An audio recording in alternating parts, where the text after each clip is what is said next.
الحمد لله نحمده ونستعينه ونستغفره ونعوذ بالله من شرور أنفسنا ومن سيئات أعمالنا. من يهده الله فلا مضل له ومن يضلل فلا هادي له. أشهد أن لا إله إلا الله وحده لا شريك له، وأشهد أن محمدًا عبده ورسوله، صلوات الله وسلامه عليه وعلى آله. يا أيها الذين آمنوا اتقوا الله حق تقاته ولا تموتن إلا وأنتم مسلمون. أما بعد، فإن أصدق الحديث كلام الله، وخير الهدي هدي محمد صلى الله تعالى عليه وسلم، وشر الأمور محدثاتها، وكل محدثة بدعة، وكل بدعة ضلالة، وكل ضلالة في النار. قال الله تبارك وتعالى في كتابه الكريم: يا أيها الناس اعبدوا ربكم الذي خلقكم والذين من قبلكم لعلكم تتقون. قال عليه الصلاة والسلام لمعاذ: أتدري ما حق الله على العباد وما حق العباد على الله؟ قال معاذ: الله ورسوله أعلم. قال: حق الله على العباد أن يعبدوه ولا يشركوا به شيئا،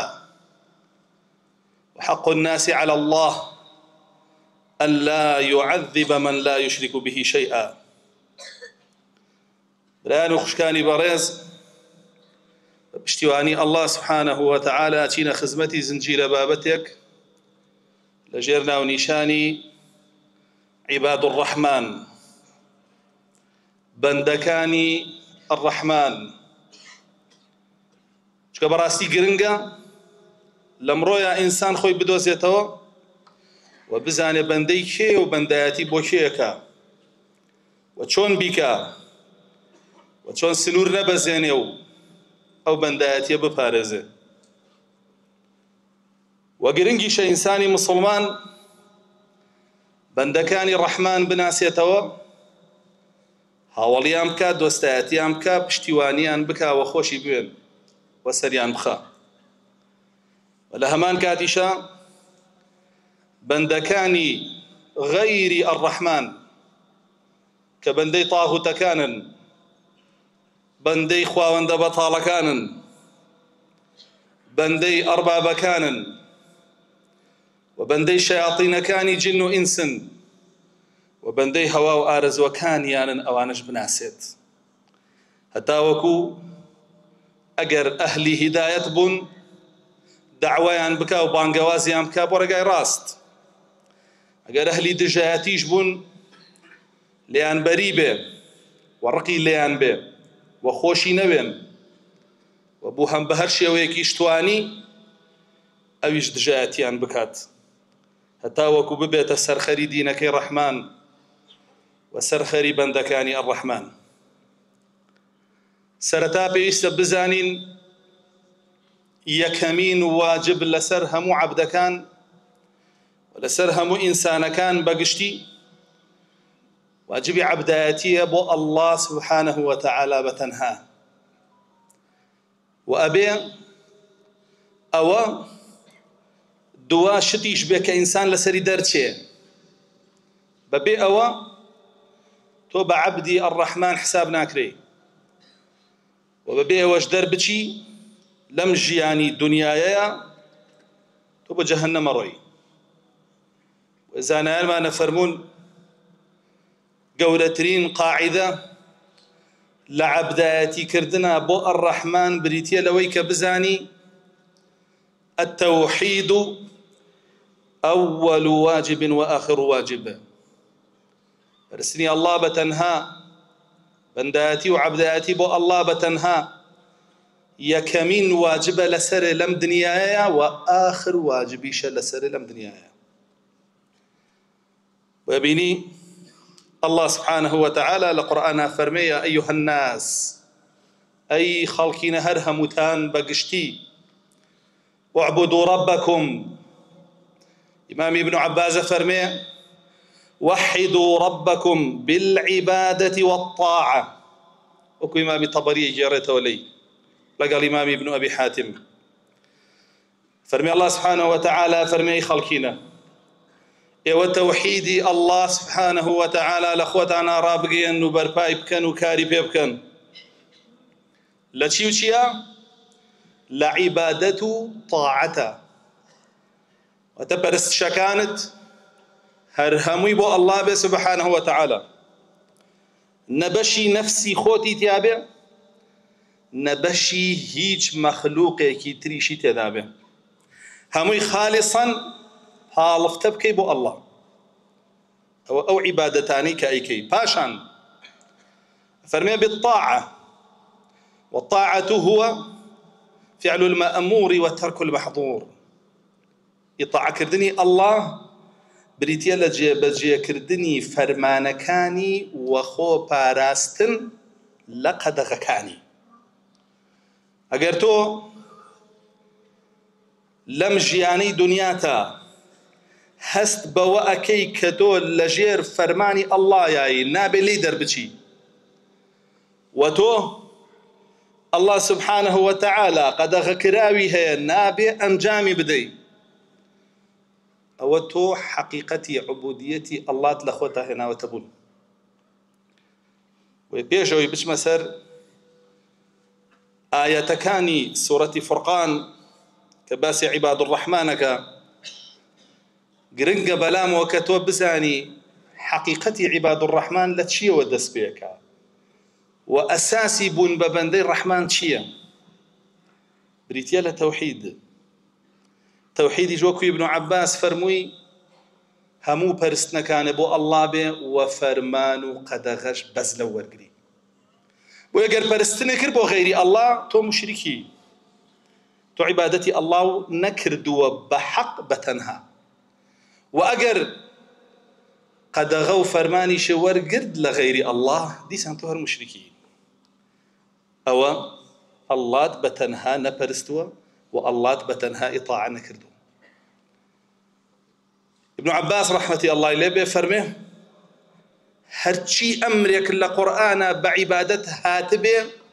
واعبدوا الله هرهمي بواتاي أودي وحدوا الله في طاعته وعبادته. فرمي يعني إيوا بتنها الله ببرستن بأنجام داني برست شكانتان بوي وبورقرتني حرام وحلال جلي بوي رسول الله صلى الله عليه وسلم لفرموديك فرمي أمرت أن أقاتل الناس كهمتان بستوتانا حتى يشهدوا أن لا إله إلا الله وأني رسول الله فإن فعلوا ذلك عصموا منهم دماؤهم وأموالهم إلا بحقها. فرمي فرمان بيكراوة يكم قشتني من بو خلقا كلسر كفرة بريتي بي لدعوا كردني أو توحيد ليان لا إله إلا الله محمد رسول الله كقبولي كانوا بيروي كان أجر أويان كرد خوين مال وناموسيان بارزراوة بلا من ما قال لحالتك يكيق لحقا كانوا ما فكاني بيشيلكن كواتي يكم واجب لسر همو إنسانك بريتيا لعبداتي بو الله جل جلاله بتنها آخر واجبيش لسر هر أوي أبي لسر شي درشي شكر رسول الله صلى الله عليه وسلم فرمي من مات ولا يشرك بالله شيئا دخل الجنة. هر كسي بمري هيج تي نكاتا هاو بش بو الله لبرستنكانيا ياخد لورقرتني فرمان وقدغيا أو أتشيت بهشتو أمرو أو عبدايتي بوشيوية كقرآن داوايك وكرسول الله صلى الله عليه وسلم بياني أكا لو بري بيانا بيمان أجيني كسانه زور دجي وستاونتو خوشيان بأهل يزان دجي وستاونتو خلق فيري كفر وشركة كان بناوي أو رقايشو بە ناوی ئەو ڕێبازەشەوە. بە زۆری سێ دانە تەوژم کە زۆر بەڕوونی و ئاشکرایی لەم وڵاتەیە دیارە و واجبە لەسەر هەموو موسڵمانێک لەو سێ تەوژمە بەری بێ بە خۆیان و بە ئەهلەکەیانەوە. پەنا بە ئەڵڵا نزیکیان بکەوێ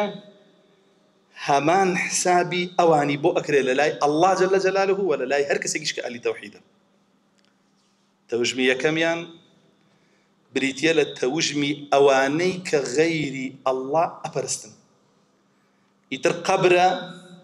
شەخصە، شێخە، دارە، بەردە، پاڕۆیە، هەرچیەک هەیە. هەوا و ئارەزووی خۆیەتی، هەوا و ئارەزووی خەڵکیە، هەرچیەک هەیە. تۆ لەمانە بەری نەبی، بە کافریان نەزانی، حسابی ئەوانە بۆ کرێ. هیچ فەرقێک نییە لەگەڵ ئەوانە. چونکە تەواوی سەحابە ئەگەر یەکێکیان بدیایە پەرستنێک بەحاڵ بۆ غەیری ئەڵڵا ئەکا،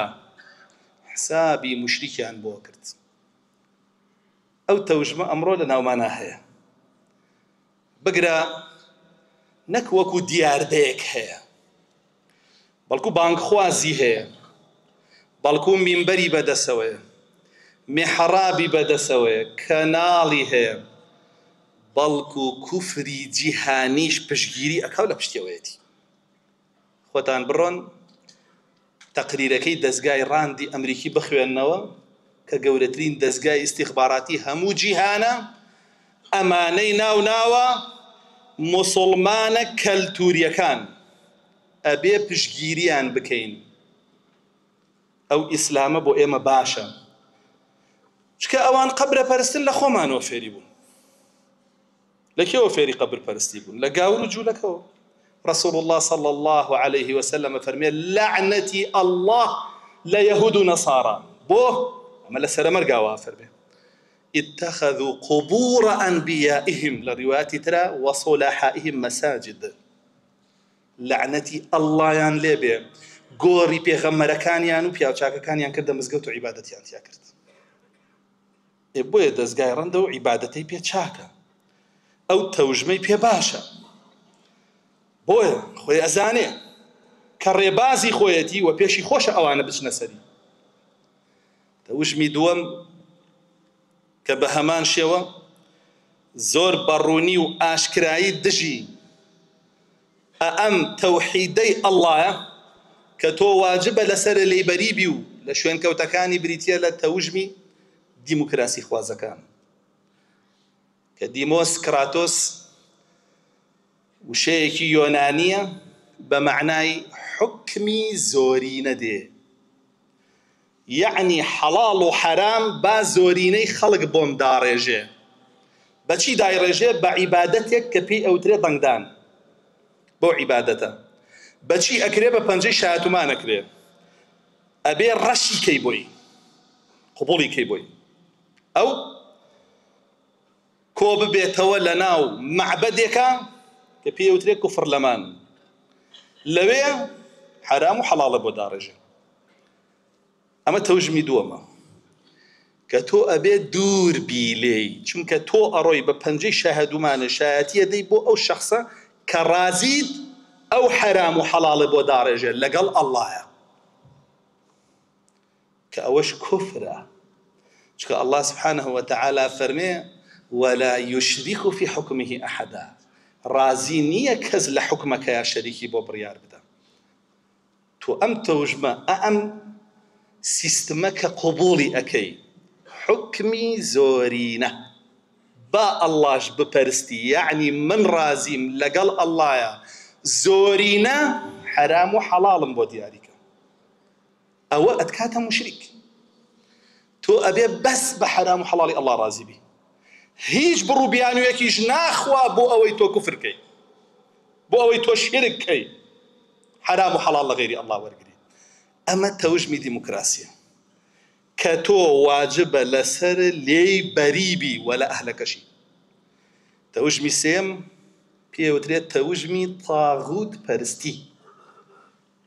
کە بریتیە لە حکمی شخصێک یا سیستمێک خۆی بە تەنیا دای ئەڕێژێ بۆ تۆ کە ئەمیش هەر داخلی دیموکراسیەکە بێتەوە بەڵام تۆزێ ترشخویان پێوە کردووە و کۆمەڵی ئەحادیثی ڕەسوڵ اللهیان صلی الله عليه وسلم پیا هەڵواسیوە کە تۆ شخصێک قانونێکی فەڕەنسی و ئەوروپی و ئینگلیزی بۆ هێناوی ئەمریکی بۆ هێناوی بەسەر تا پەیڕەوی ئەکات تۆش ئەچی قبوڵی ئەەکەی لێی و ئەچی لەقەبی ئەمیری ئیمانداران کە هینی ئیمامی عومەڕە ڕەزا و ڕەحمەتی ئەڵڵای لێبێت دایە بڕێنی بەسەر ئەویا و پێڵی وەلی ئەمری ئیمانداران ئەمە تەوژمی سێمە کە تۆ بۆت نییە کەسێک کە بە غەیری قورئان و سنەت حکم ئەکا ئەم ناوەی بیتێ ئەم ناوە بۆ کەسێکە کە بە قورئان و سنەت حکم ئەکا الله سبحانه وتعالى لباران ولا قرآن فرمتي ألم تر إلى الذين يزعمون أنهم آمنوا بما أنزل إليك وما أنزل من قبلك يريدون أن يتحاكموا إلى الطاغوت وقد أمروا أن يكفروا به تماشا بك فرمي كسانك ادعاء واكن إيمانيان هنا وبأ الله سبحانه وتعالى وبهمو كتابكاني الله كداي بزاندو لبيش توشوا بلام ئەیانەوێ حکم برن بۆ لای تاغوت حکمەکەی تۆ قبوڵ نەکەن حکمی تاغوتیش غەیری حکمی ئەڵڵایە ئەیانەوێ حکم برن بۆ لای تاغوت بیکەن بە حاکمی مسلمانان حکمەکەی تۆ قبوڵ نەکەن باشە لە کاتێکە ئەوان فەرمانیان پێکراوە کە کافر بن بەو تاغوتە و بە حکمەکەشی تۆ فەرمانیەوەت پێکراوە کافر بی پێی بە حکمەکەشی ويريد الشيطان أن يضلهم ضلالا بعيدا شيطان مەبەستێتی ئەمانە گومڕا بکە و کەسانێکی زۆریش داخڵیە گومڕایەتیە بکە کاتێک ئەبەم منافقە ئەڵێ كان منافقة تدليس كيلة شوية إما بينج مرحلة حكم من هي الإسلام أبوم سرزبيا يكتو زورنا بيشو رحمة لبي باجب بيتو مرحلة كم رسول الله فرمي صلى الله عليه وسلم بغمراتي بو مرحلة دوما فرمي خلافتي راشدة بو مرحلة سيما فرمي ملكي عضاض بو وتحكمي مليكة كان كبوصية لباوك وبوكر دواتر أمينيته أما مرحلة سيما مرحلەی چوارەم حکمی جەبریە واتە حکمی کوفری بە زۆر بەسەردانا سەپێندێ کە ئەوە 150 ساڵە دەستی پێکردووە لە دوای ڕوخانی ئاخر دەوڵەتی ئیسلامیەوە کە دەوڵەتی عوسمانیەکان بوو ئەنجا دوا ئەو حکمی خلافەت دێتەوە ئێمە لە سەروبەندی هاتنەوەی و حکمایین ئینشاءالله جا تەماشاکە ئەم حکمە جەبریە کە کوفر چەسپاندوێتی بەسەرمانە حکمی پێش ئەویش کە مەلیکەکان بە قورئان و سنەت ئەیان کردو هەڵەیان هەبوو کۆمەڵی حەدیث هاتووە لەبارەیەوە کە پێت ئەڵێ ئەو مەلیکانە کە پێیان ئەوترا مولکی عوضاض بە قورئان و حەدیث ئیشیانە کرد هەرچەندە هەڵەیان هەبوو بێ کەم و کوڕیان هەبوو بێ تۆ ئەبێ لە فەرمانیان دەرنەچی و بە کار بەدەستی خۆتیان بزانی ئەم حەدیثانە هەمووی بۆ مەرحەلەیە کە درێژترین مەرحەلەی تەمەنی حکمی ئیسلامیش بوو ئەو حەدیثانە لەو مەرحەلەیە دەرەهێنن بۆ ئەم مەرحەلەیەی حکمی تاغوت بەکارهێنن حکمی جەبری تدلیس و نیفاقەکەیان ئەلەویایە خەڵک گومڕاکەن خۆی من کێشەمان نییە لەگەڵ حەدیثەکانەمووی ڕاستە بەڵام بۆ کێیە بۆ حاکمێکی مسلمان کە بە ئیسلام حکمەکا و لادانی هەیە کوفر و شیرکی نییە ئەوەی هێنێ بۆ حاکمێکی کافر کە کوفر و شیرکی هەیە بۆ ئەو دابەزێنێ ئەو فەرمودانە ئەو جیاوازیەکەیە بۆیە ئەگەر لەم ئاخر زەمانەیە ئاگاداری دینەکەت نەبی یەکێ لەو سێ تەوژمات بە لەگەڵێکی کانە ڕۆی یا لەگەڵ گۆڕ پەرستەکانە ڕۆی یا لەگەڵ دیموکراسی خوازەکانە ڕۆی یا لەگەڵ تاقوت پەرستەکانە ڕۆی واجبە لەسەر هەموو مسلمانی ئاگاداری و سێ ڕێژکەی بێ و بەری بێ لێی بە هەموو شێوەیە ئەمە وا لە تۆ ئەکا عەبدی ڕەحمان نەمێنی ببیدە عەبدی تەواغیت قبر و شێخ و دار و بەرد و پەڕۆ و ببیتە عەبدی دیموکراسیەت و دینە پەیڕەوکی کەلیمەی عبودية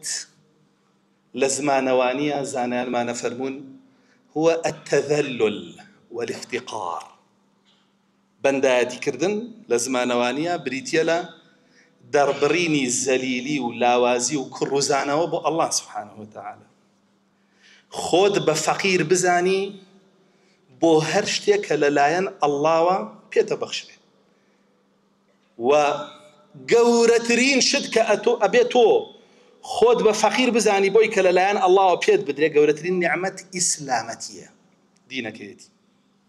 أو ديني نبي فقيري دنيا وقيامته دوراوي دنيا وقيامته زليلي دنيا وقيامته أو ديني هبه سربرزي دنيا وقيامته براوي دنيا وقيامته. أما لزمانوانية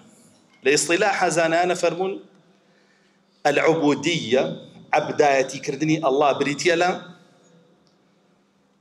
عبادة الله وطاعته ظاهرا وباطنا مع المحبة والتعظيم. بريتيلا أنجامداني پرستشكاني هرهمي بو الله جل جلاله بتنها وجويرالي كردني الله بتنها لفرمان قدغايا لحرام وحلالا لناختوا لضلو دارون توا شكاقر بيتو ناخي لقلنا بي منافقي بروكش بي عبادت كيتو بروكش حرام وحلال جبجيكي منافقي اگر ضلو دارونه قبولي نكاو تسليمي نبو به باشا حقيقة تقيل سيد اسلام وساو قبول كردن لناخوا انجا دواي بيتا كردار واگر بيتو بلي لناخوا وقبول مكردوه وضلم باشا بس بكردار جبجينكي وان كافري كهردوكي تيابو دروا وناوش انجا مسلمان وعبدي الله عبدانك هن كافر لو خوشان بعبدي الله زان بلغان شي ظلمان باشا وكو جهمي كوري صفوان كباسمان كله تاري رابردو كسانك يشهن منافقا كردار بيشاني توينو ضليان كفرا ضليان برا كفر امانه عبدي الله نين جل جلاله لركشو لناخيشا وأبي دوشت كوب بيتوا لم عبادتاني تويا كأيكي ولم حرام وحلالك لا الله ولا قريب دوشت دو تايبت من دي كايش بريتيا لشي كمال الحب وغاية التعظيم أو باري خوشويستيد بو الله هبي لقاليا وأو باريشي بقوري بزاني أو باري خوشويستيد هبي بو الله سبحانه وتعالى لقاليا بريتيا لوي هيج شتێک واو لێ نەکا تۆ فەرمانێک و قەدەغەیەکی الله بشکێنی هیچ شتێ وا لە تۆ نەکا عیبادەتێکی الله سبحانه وتعالى بفەوتێنی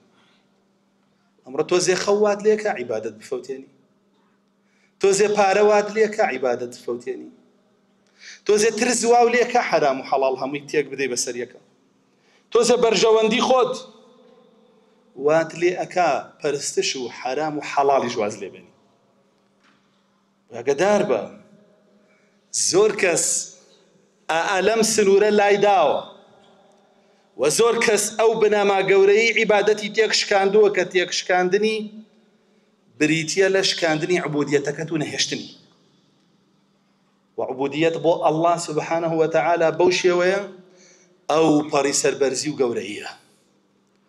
چونکە الله سبحانه وتعالى کاتێک کە مەلائیکەکان بەو شێوەن بەعبد ناویانە بە و پێغەمبەران کاتێک کە بەو شێوە بوون هەموویانی بەعبد ناو بردووە عەبدایەتی بۆ الله پلە و پایەیەکە دەست هەموو کەس ناکەوێ هەموو کەس پێی ناگا هەموو کەس چێژی لێ نابینێ هەموو کەس خۆی تیا نادۆزێتەوە بۆیە بەڕاستی کەمێک لە عەبدەکان ئەتوانن حقیقەتی عبودیەت لە خۆیانە تەطبیق بکەن کە تۆ پەرستشەکانە بۆ الله ئەنجام بدەی فەرمان و قەدەغەش لەو وەربگری لەگەڵ چییە ئەو پەڕی خۆشویستنی الله سبحانه وتعالى چونکە خۆشەویستی وات لێکە هەرچی فەرمانێکە پێکراوە جێبەجێکی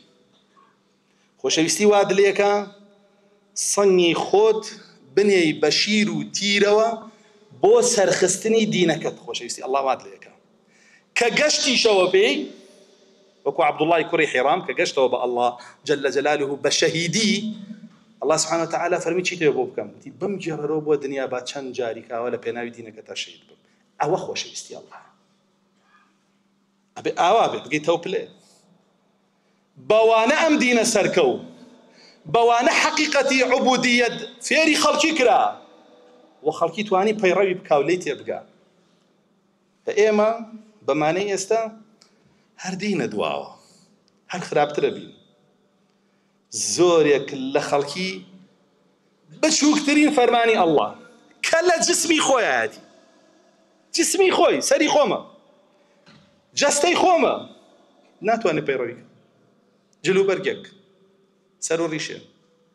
لەچک و عەبایەک داژەنشەی دیعای خۆشەویستی ئەڵڵاکە إن المحب لمن يحب مطيع ئەو کەسێکی خۆشەوی تاعەیەکە کە تۆ نەک جلو بەرگ و شقڵوشیەوە سەر و هەیکەل و بیشم بۆ دی قل إن كان آباؤكم وأبناؤكم وإخوانكم وأزواجكم وعشيرتكم وأموال اقترفتموها وتجارة تخشون كسادها ومساكن ترضونها أحب إليكم من الله ورسوله وجهاد في سبيله فتربصوا حتى يأتي الله بأمره والله لا يهدي القوم الفاسقين بس لو آتي سورة توبة بس ويتوتي بقي گەورەترین ڕوکنی عیبادەتەکەت کە خۆشویستنی ئەڵڵایە ئەبێت چۆن ممارەسەیکەی ئەڵڵا سوبحانە وتەعالا وات پێ فەرمێ ئەگەر باوک و باپیرانە ئەگەر کوڕ و نەوە و مناڵەکانە ئەگەر برا و خوشک و برازا و خوشکەزاکانە ئەگەر هاوسەرەکەت و مناڵەکانە ئەگەر عەشیرەت و تیرە و تایفە و کەسوکارەکەت هەمووی ئەگەر سەروەت و سامان و پارە و پولەکەت ئەگەر خان و باخ و ڤێلا و شوقەکەت ئەگەر کەسابەت و تیجارەتەکەت خۆشتر ئەوێ ئەم هەشتە کێسە ژماردم لەو ئاەتەیە ئەم هەشتە و خۆشتر ئەوێ لە ئەڵڵا لە ڕەسوڵ الله وە لە سەرخستنی دینەکەی ئەڵڵا لەو سیانەت خۆشتر ئەوێ چاوەڕێکە تا سزای ئەڵڵات بۆ دێت تۆ عەبدی ئەڵڵا نی تۆ عەبدی ئەڵڵا نیت عەبدی ئەو شتانەی چکە پێشخستنی خۆشەویستی ئەو هەشتە بەسەر ئەو سیانەیە کوفرە تۆ عەبدی ئەڵڵا نیت عەبدی ئەو شتانەی ئەوەش دنیایە ئەوە دنیایە تۆ عەبدی دنیای زۆر کەسێ عەبدی دنیایە ئەوە هەوایە هەوا و ئارەزووە تۆ عەبدی هەوا و ئارەزووەکانتی زۆر کەسێ وایە چاوەڕێکت تا سزای ئەڵڵات بۆ دێ ئەڵڵا سوبحانە وتەعالا وا فەرمێ و ئەم جۆرە کەسانە خۆی سامناکی هەڕەشەی ئاەتەکە لەمایە ئەڵڵا جەلە جەلالوه هیدایەتیان نایە بۆ ڕێگەی ڕاست هەتا خۆشەویستی ئەو هەشتە وەلا نەنێن و هی ئەو سیانە پێش نەخەن ئەمە ئاەتی ئەڵڵا تەعظیم کە ڕوکنی دووەمی عیبادەتە ئەبێ لە هەموو ئینسانێکە هەبێ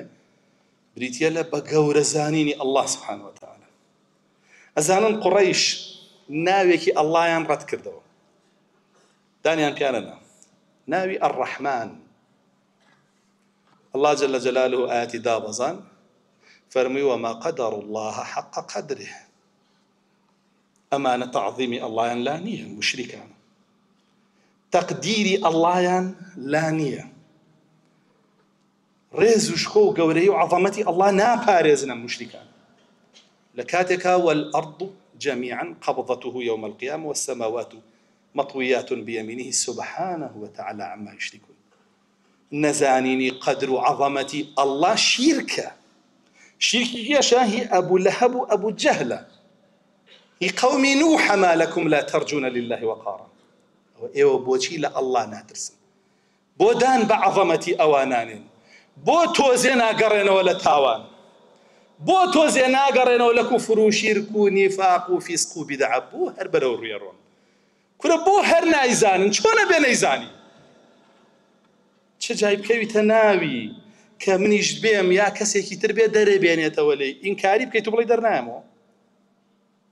لەوە زیاتریش سوکاتی بەوە بکەیت ئەوێ دەرەبێنێ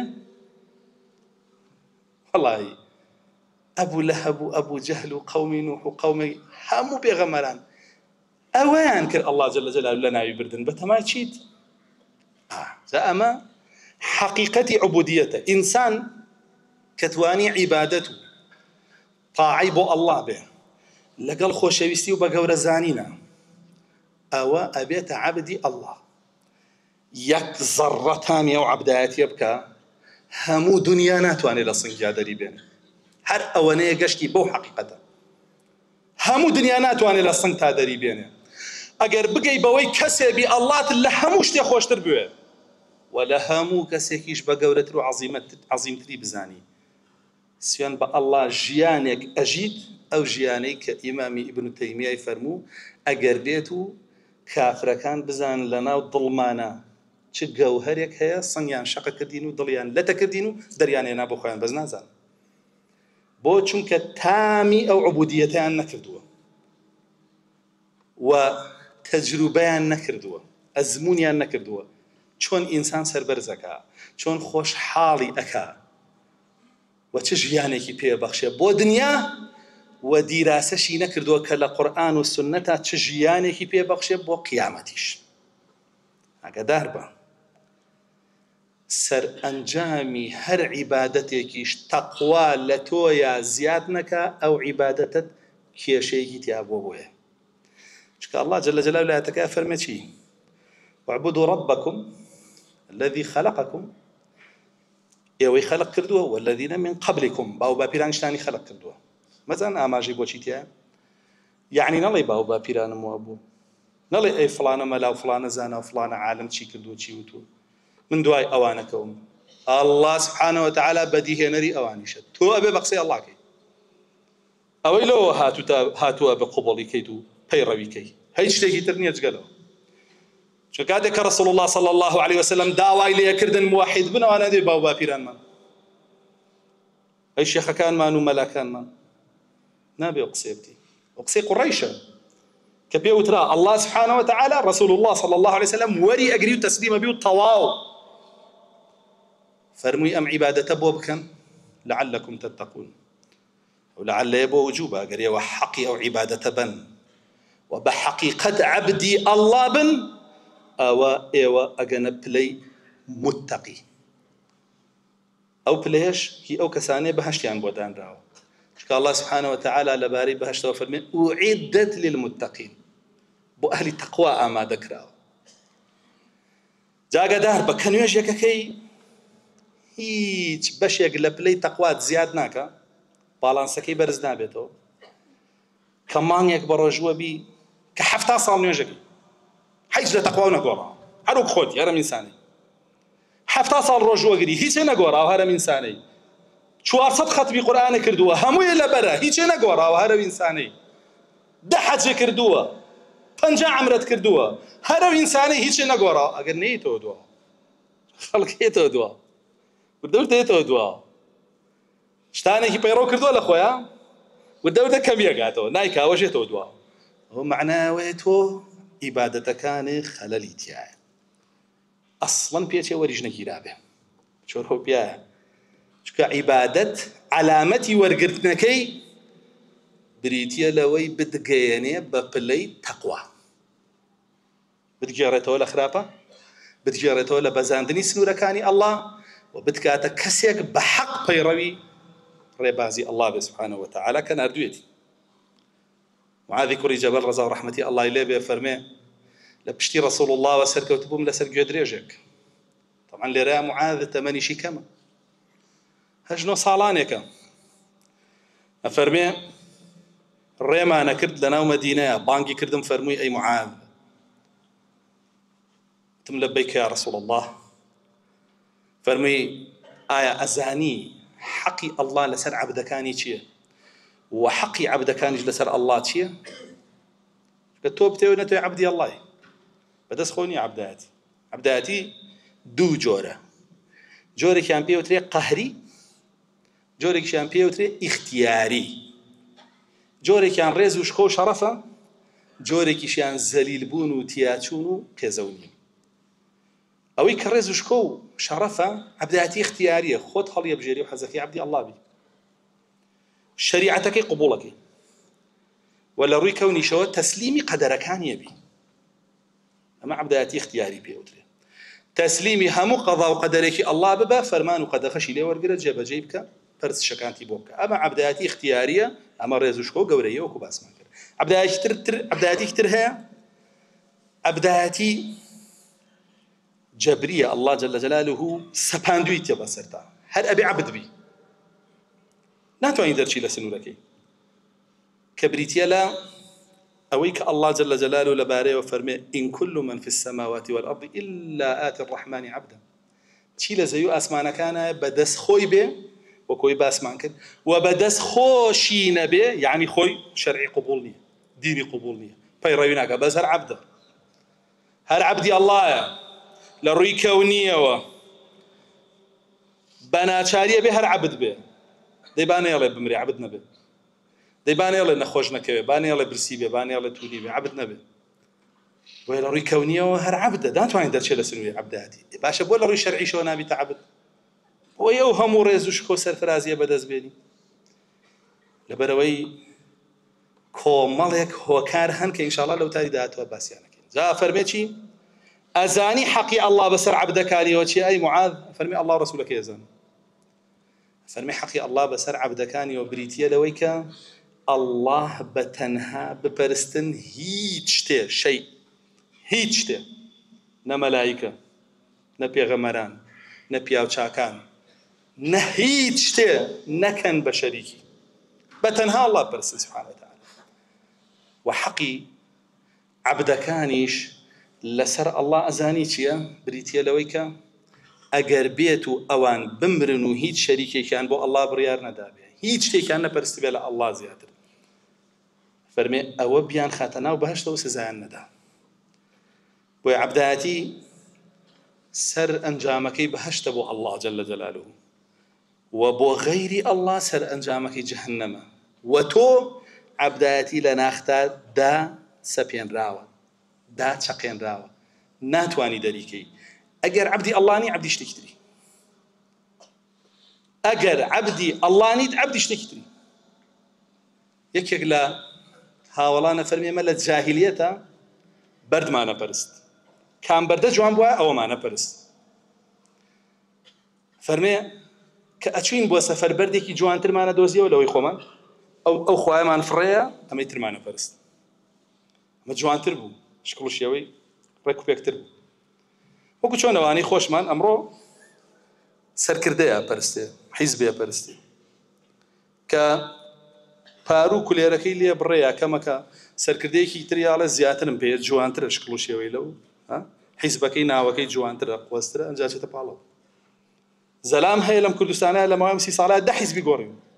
دە خوای گۆڕیوە لەو خوایانە دەی فڕیا و دانەی تری هەڵگرتووە هێشتا عاقڵ نەبووە ئامادەیە 30 ساڵە ئەژی بەو شێوەیە ئەگەر 100 ساڵی کەش بژی هەر بۆ شێوە بێ 100 کەش بێ هەروە بیگۆڕێ ئەوە نە فاشیلە ئەوە نە عەبدی شەیطانە ئەوە نە عەبدی هەوا و ئارەزوەکانیەتی ناڵێ یەک جار با من ڕەسوڵ الله قبوڵ کەم و بە شوێنیەوە بم ئەو ڕێبازەی لە ئەڵڵاوە بۆی هێناوم کە عوبودیەتێکی صەحیح و دروستە پەیڕەوی کەم و تەواو بۆ من ئەم هەموو خۆیان گۆڕمەی گۆڕێ لە قوڕەیش خراپتر جا فەرمێ ئەگەر بەردمان دەست نەکەوتە بیپەرستینی و بچوینە بۆ سەفەر ئەچین کۆمەڵێ لممانە هێنا کۆمانە کردەوە وشترێکمانە هێنا شیرەکەیمان دادۆشی بەسەریە یعنی ئەو خوای کە دروستیەکەن بە مەسروفاتی خۆشیان دروستیەکەن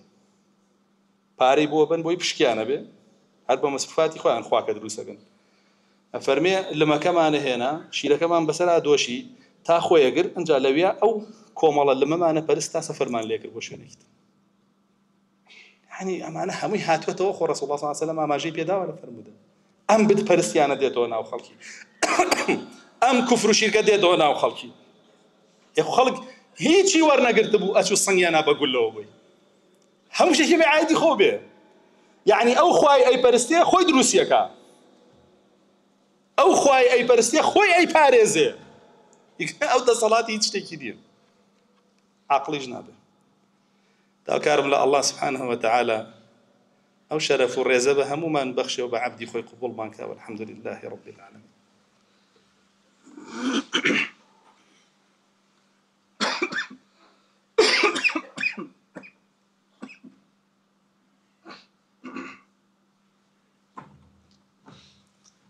الحمد لله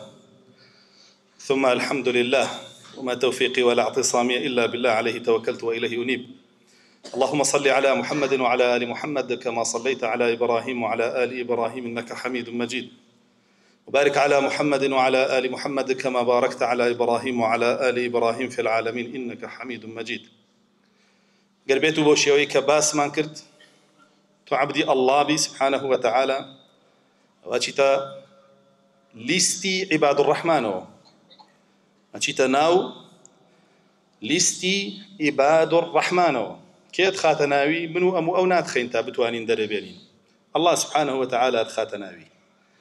ودر هاتني شلي بدس خوته اگر خۆت بەیتە دەستیەکێ لەم پێنج ئێستا باسیەکەی دەیتە دەرەوە لێی کە یەکەمیان بریتە لە شەیاطین. الله سبحانه وتعالى لقرآن فرمي ألم أعهد إليكم يا بني آدم ألا تعبدوا الشيطان إنه لكم عدو مبين. أين وكاني آدم آية بيمانم لي ورنقرتون كي ونابي عبدايتي بو شيطان كان عبدايتي كردن بو شيطان بريتيا لويكا شوين هنگا وكاني بكوي أو وسوسانو أو خطراني بدل طايهيني تو قبولي كي دوائي لنا وخوتا قفتقوي لسركي رق بكوي لسري دواتريش بكي تكردار وبرجستيكي يترتا أقاتا أوي خوي ببرستي بطواوي فرمانو قد غلو ورقري كهندي جار إنسان لبلي شيطانتا چونکە شەیطان خەڵکانێکی جەکاتە شەیطان وەکو خۆی لە جن و لە ئینس هەیە لەو پلەیە کە ئەبێتە شەیطان وەکو ئەو لەو بەرزترە بێتەوە شەیطان پرس بۆکە وای لێ هەیە بۆی الله سبحانه وتعالى فەرمێ دژایەتی ئەویش بۆ ئێوە ڕوونە عەدوٌ مبین بۆتان ڕوون کراوەتەوە شتێکی نهێنی و شاراوە نییە نەیزان وأن اعبدوني هذا صراط مستقيم بتاني رزقارتان بلا عبداتي شيطان بس بشي رزقارتان به أن يعبدوني عبداتي الله سبحانه وتعالى بتنها وأبي أقدر بأم الشيطان إبليس خوي بتنيانية جنودي هي لجن ولا إنسان الله سبحانه وتعالى فرمي وكذلك جعلنا لكل نبي عدوا شياطين الإنس والجن يوحي بعضهم إلى بعض زخرف القول غرورا بهمو شيويك ولا همو سردميكا پێغەمبەران و شوێن کەوتووانیان دژمنانێکیان هەبووە لە شەیطانەکانی ئینس و جن وام ئینس و جنە ئەم شەیاطینانە پەیوەندیش بەیەکەوەکەن یوحی بعضهم إلى بعض هاوکاری یەکەکەن بۆچی ئەم وەحیە ئەکەن زخرف القول وەحییان پێ نییە هەر قسەی باق و بریق و ڕازاویان پێ بۆ لە خشتە بردننی تۆ بۆیە تۆ نابێ بەوە هەڵخەڵەتەی بە زخرف القول غارات أكن لدينك الله لا تأين داخلي كفر وشرك أكن ودواتريش داخلين جهنم أكن أقرأ قال أخونا أما يكن دوم كاتقتواني عبدي الله بك عبدي طواغيت نبي عبدي طاغوت نابت عبدي الله طاغوت ما نباسك بكي طاغوت إمام ابن قيم جوزية فرمي هو كل ما تجاوز به العبد حده من معبود أو متبوع أو مطاع فرمي طاغوت بريتيا لهرشتك كإنسان لسنوري خوي أي بات درو يتر خودي خويتي لسنوري خوي بات درو خوي بابا طاغوت ياخذ إيكي كتير بات درو لسنوري خوي أي كابا طاغوت يتر يا معبود أي برستيا يا مطاع حرام وحلال اللي ورقري يا متبوع الربازكي بيروكا شكر الربازي مردارو بوانا بلا سري بروا نابلا بالي ما نهمي طاغوت تو واجب لسر بريبي لوانا الله سبحانه وتعالى فرمي ولقد بعثنا في كل أمة رسولا أن يعبدوا الله واجتنبوا الطاغوت لهم أمتك بيغمرك ما ناردو بوشي أقرتو أتبع عبدي الله بينا بعبدي طاغوت بي أبي اجتنابي طاغوت كي يعني لي بريبي بي كافر بي هرجوريكي بي وكشون لسورة بقرة فرمي فمن يكفر بالطاغوت ويؤمن بالله فقد استمسك بالعروة الوثقى شرطي أويتو إيمان لي وربجيري بو مرجتو إيمان داري وإيمان لي ورجيري وحسابي مسلمان بوكري كافر بوبي بطاغوتك يعني بدمو دستو ضليان بريبي وبكامشيان تواني ودجاتيان كي انجا إيمان لي ورجيري إقناب باسي إيمان وعبداتي وشتانا نكي كتولى دوري أوانا صوري يتر معبودك متبوعك يا مطاعك هو كاري دوم ياخذ خالي دوم خالي سيم بريبي لهمو أربابكان إيش زاناو شێخە گومڕاکانن. تۆ ئەبێ لەوانە هەمووی بەریبی ئەرباب نەهێنی بیکەیتە ڕەبی خۆت و دین لە وەرگری، بێ دین لە ئەڵڵا سبحانه وتعالى وەرگری، نابێت لە خەڵکی وەرگری، لە ئەشخاصی وەرگری، لە ئەڵڵا سبحانه وتعالى کە ڕەسوڵ الله صلی الله عليه وسلم لەوە بۆی هێناوی. تەواو الله سبحانه وتعالى بە گاور و جوولەکەکانە فەرمێ اتخذوا أحبارهم ورهبانهم أربابا من دون الله. فەرمێ گاور و جوولەکەکان قەشە و حاخامەکانیان مەلا و زاناکانی خۆیان کردبوویە ڕەب، کردبوویان نە ئەرباب. ئەرباب جەمعی ڕەبە، ڕەبیش یعنی پەروەردگار، یعنی خوا. ئایان پەرستن جگە لە ئەڵڵا. عەدی کوڕی حاتم تاو کاتە گاور بوو بە ڕەسوڵ اللهی فەرموو صلی الله عليه وسلم نوێژمان بۆ نەکردوون، ڕۆژوومان بۆ نەگرتوون بۆ ئەڵڵا سبحانه وتعالى وا فەرمی، یعنی عیبادەتمان بۆ نەکردوون، پەرستنمان بۆ نەکردوون. فەرمووی ئەی عەدی حرامیان بۆ حەڵاڵ ناکردن؟ وتی با. وتی ئێوە لێتان وەرناگرت، پەنجەتان بۆم وەرناکرد؟ وتی با. وتی بەعەکسیشەوە حەڵاڵیان لێ حرام ناکردن؟ وتی بەرە وەڵە. وتی ئێوەش لێتان وەرناگرت؟ وتی بەرە وەڵە. وتی ئەوە عیبادەتی ئێوەیە بۆ ئێوە، بۆ ئەوە، ئەوە عیبادەتەکەتانە بۆیان، چکە حرام و حەڵاڵ هی ئەڵڵایە، هیچ خاص نییە تا تۆ بیەی بەو لەوی وەرگری. مادام مەلا فڵان وتوێتی تۆ هەزار ئاەتم پێ بڵێ من قبوڵی ناکەم، مادام شێخ فڵان وتوێتی تۆ هەزار ئاەتم پێ بڵێ قبوڵی ناکەم، حەدیثم پێ بڵێ قبوڵی ناکەم. زۆرێک هەیە وایە. ئەوە پەرستنی ئەڵڵا ناکە، ئەو پەرستنی ئەوانەکە. تۆ کاتێک عەبدایەتی دلێ قبوڵەکرێ، شێخ و مەلا و زانا و بانکخواز و ئەحبار و ڕۆهبان نەکەیتە پەروەردگاری خۆت و حرام و حەڵاڵ و دینی لێوەرگری لە کاتێکا سوود ئەزانی پێچەوانی قورئان و حەدیث و ئیجماعی ئومەتەکەتە. هی سێجی لە بەڕێزەکە. چوارەمیان بریتیە لە هەوا و ئارەزوو. ئای ئەمە چی بەو خەڵکە کردووە؟ خۆ زۆرێک هەیە لەو سیانە پارێزرا بوو، بەڵام نەیتوانیوە لە هەوا و ئارەزووی پارێزرا بێ. الله سبحانه وتعالى فرمي فرأيت من اتخذ إلهه هواه أفأنت تكون عليه وكيلا أم تحسب أن أكثرهم يسمعون أو يعقلون إنهم إلا كالأنعام بل هم أضل سبيلا. فرمي رسول الله صلى الله عليه وسلم تماشاي كسانيك بك كهواو آرزويان كردوة خواي خويان. ترى هواو آرزي خويتي يا هي غيري خويتي کردوێتی خوای خۆی ئەی پەرستێ، یعنی بۆ هەوا و ئارەزوی خۆی ئەکروزێتەوە، زەلیل ئەبێ سەرشۆڕە بێ، بەس بۆی بەدەستی بێنێ. جاری وا هەیە کوڕێکە شەو تا بەیانی زەلیلیەکە و عیبادەتیەکە بۆ کچێ، هەتاوە بۆ هەوا و ئارەزوەکەی لێ دەستکەوێ زینایە، یاخود کچێکە بۆ کوڕێ. لەوە بڕۆ کەسێکە بۆ پارویەک ئامادەیە تا حەدی خۆ بە فیداکردن بڕوە، پارویەک هەوا و ئارەزوە بۆ ورگن، باشە تا حەدی خۆ بە فیداکردن نەڕوە. کەسێکە بۆ دەستخۆشیە، دەستخۆشیە کاگەر بێت و ئەوە نەکا، ئەڵڵا سبحانه وتعالى ئەو فەضڵەی پێ بەخشێ، ڕێزی لێنێ، بۆ ڕێز لێ نانێ، بۆ بژی بژیە. ئاوا تەسلیمە بێ، خۆ هەوا ئارەزوو مەرج نییە خواردن و خواردنەوە و جیماع و ئەو بابەتانە بێ و زینە و دایان پیسی بێت. جاری وا هەیە هەوا ئارەزوو پلە و پایەکە، جاری وا لایکەکە، هەوا ئارەزوەکەی لایکە، حەزەکە لایکی زۆر بێ، هەڵەسێ تەسلیمیە بێ و بەس بۆی لایکی بۆ بێ، هەرچی شتا ئێڵێ هەرچی شتایکە نەتان دیوە ڤیوە بینەری زۆر بێ، ناوبانگە، پلە و پایەیە، دەسەڵات، ئەوهەمی هەوا ئارەزووە. سەیری الله سبحانه وتعالى چی بە رەسوڵ الله فەرمێ صلی الله عليه وسلم، ئەم کەسە کە ئاوا بوویە عەبدی هەوا و ئارەزوەکانی پەرستی، تۆ ناتوانی ڕزگارکەری بی. ئینسان کە چوو بوو بە عەبدی هەوا و ئارەزوەکانی ڕەسوڵ اللهش ناتوانێ ڕزگاری کە. بۆچی ناتوانێ؟ چکە فەرمێ تۆ قسەی بۆکەی وازانیە بیستێ، وازانی وەریەگرێ، بەڵام ئەو کەلئەنعامە وەک ئاژەڵی لێ هاتووە. ئاژەڵ ئەتوانی وای لەکەی واز لە هەوا و ئارەزوەکانی بێنێ؟ جۆدانێ بۆ گوێ درێژێک و دوو لە ڕوویەوە پێی بڵێ مەیخۆ، تا بەیانی قسەی بۆ بکە بڵێ مەیخۆ، توانی وای لێ بکەی نەیخۆ؟ ها؟ مێینەیەکی خۆی بۆ بەرەو بڵێ لێی مەپەڕێ، تا بەیانی توانی وای لێ بڵێ لێی نەپەڕێ؟ تەواو وەکو ئاژەڵی لێ هات وەرهەوە هەر زۆکی ئەبینێ بگرا فەرمێکی ئاەتەکە بەل هوم ئەضەل سەبیلا ئەلەو ئاژەڵەش خراپترە لەو ئاژەڵەش خراپترە بۆچی باسمان کرد لەبەرەوەی ئارەزۆکەی پێشەخا بەسەر عەقڵەکەیە ئاژەڵەکە عەقڵی نییە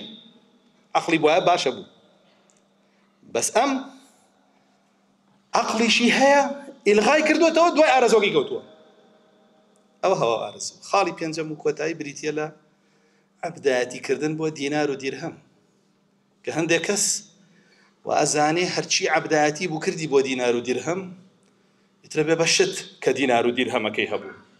تۆ قەت نابی بەشت ئەگەر بگەی تاو ڕاددەی خۆت زەلیل بکەی بۆ دینار و دیرهەم ئەو کەسەی دینار و دیرهەمە ئەداتێ بە گەورەی بزانی ئەو کەسەی دینار و دیرهەمە ئەداتێ خۆشەویستیت هەبێ بۆی تۆ هەتا قیامەت ئەو عەبدایەتی بکە بۆ دینار و دیرهەم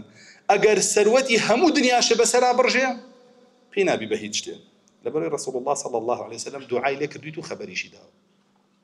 کە فەرمێ تعس عبد الدينار تعس عبد الدرهم تعس وانتكس وإذا شيك فلن تقش رسوا به زليل به كي أو كسي عبداتي بو دينارك أو كسي عبداتي بو درهمك أو كسي عبداتي بو دينارك أو بيرنوتيك دينار بارا قوركانا أو شي بو درهميك أو بو 400,000 200,000 300,000 بندي وارو تقاوتي يوم بابتانا رسول الله صلى الله عليه وسلم بهردو كان فرمي الله زليليانك الله الرسوانك دعاء رسول الله جيرا لسر لا ناتي بو نبي بشت بو نبي ببياو بو برز نبي تو بو دولمان نبي اگر هموشي وهبي خوب فقير زاني بلا ما قال قناعته هبه الله سبحانه وتعالى هيتيش نبي خوب دولمان زاني فرمي الزليل بي سر شور بي او عبديك عبداتي بو دينار ودرهمك وهر زليل سر شور يجبه فرمودك او خبرش لي ورا جيري مجديك بو اوانا هر زليل سر شور بنك عبداتي بو دينار ودرهمك فرمت تنانت الله جل جلاله بيد صلاتك رسوايك اگر دركك اشتبقات يا خويا نتوانا دريبين ويبا بجمعك براك لاوروبا علاجك يا ابي باشترين دكتوري بو بيان خوي هيز لصلاتي دم ناتوانا علاجي خويك وچنيش يان مان بيني لأوروبا بزليلي أنكر دجير خوان ولا سرجع كان ينمردار بونو هم عبدات يبو دينار ودرهم هر زليلي بدعاء أجر إنسان بتواني لمرويا أو بينج هو كاري زليل بونو